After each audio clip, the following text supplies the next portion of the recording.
सभी प्रभु प्रेमियों को मेरा प्यार भरा राधे राधे। ऐसा जो चाहते हैं उनकी 7 पीढ़ियां कभी दरिद्री ना हो, तो उन लोगों को ये 5 काम कार्तिक मास की पूर्णिमा के दिन कर लेना चाहिए। वो हैं 5 दान, और वो ऐसे 5 दान हैं जिनको करने के बाद में कभी भी 7 पीढ़ी तक दरिद्रता आपके घर में नहीं झांकेगी।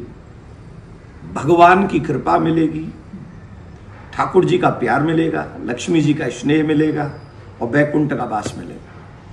अगर ये 5 काम आप कर लें कार्तिक मास की पूर्णिमा, उस दिन आपको एनी हाउ तिल के तेल का दीप भगवान विष्णु के नाम से प्रज्वलित करना चाहिए। हो सके तो किसी आध्यात्मिक नदी के तट पे, गंगा, यमुना, नर्मदा, कावेरी इत्यादि, और अगर वो संभव ना हो तो भगवान के मंदिर में जाकर तिल के तेल का दीपक जलाना चाहिए। इसी दिन हमको दीनहीन लोगों को वस्त्र दान करना चाहिए।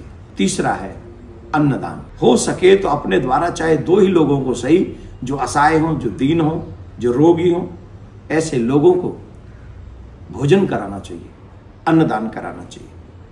पेट भर के भोजन जिमा देना चाहिए, उससे बहुत बड़ा फल मिलता है। चौथा है गौदान। अब आप कहेंगे महाराज गौदान में तो बहुत खर्चा हो जाएगा, तो कम से कम इतना कीजिए, जितना भी हो सके सूक्ष्म से सूक्ष्म आप उस दिन गौ को ग्रास खिलाने के लिए, कोई भी, हमारे प्रियाकांजू गौशाला में भी आप डोनेट कर सकते हैं गौ के निमित्त, लेकिन पूर्णिमा के दिन। 5वां सबसे बेस्ट है, वो है स्वर्णदान। स्वर्णदान जानते हैं, भगवान कहते हैं धातुओं में मैं स्वर्ण हूं, और इस दिन जो स्वर्णदान करता है वो तो ठाकुर जी को, मतलब क्या कहूँ मैं, वो तो अद्भुत कृपा बरसती है। अब आप कहेंगे महाराज स्वर्णदान भी बहुत महंगा है, कैसे संभव होगा? तो आप एक काम कीजिए, स्वर्णदान न करके कुछ धनराशि लेकर स्वर्ण के निमित्त वो ठाकुर जी के चरणों में समर्पित कर दीजिए और उसी से दीप दान करवा लीजिए।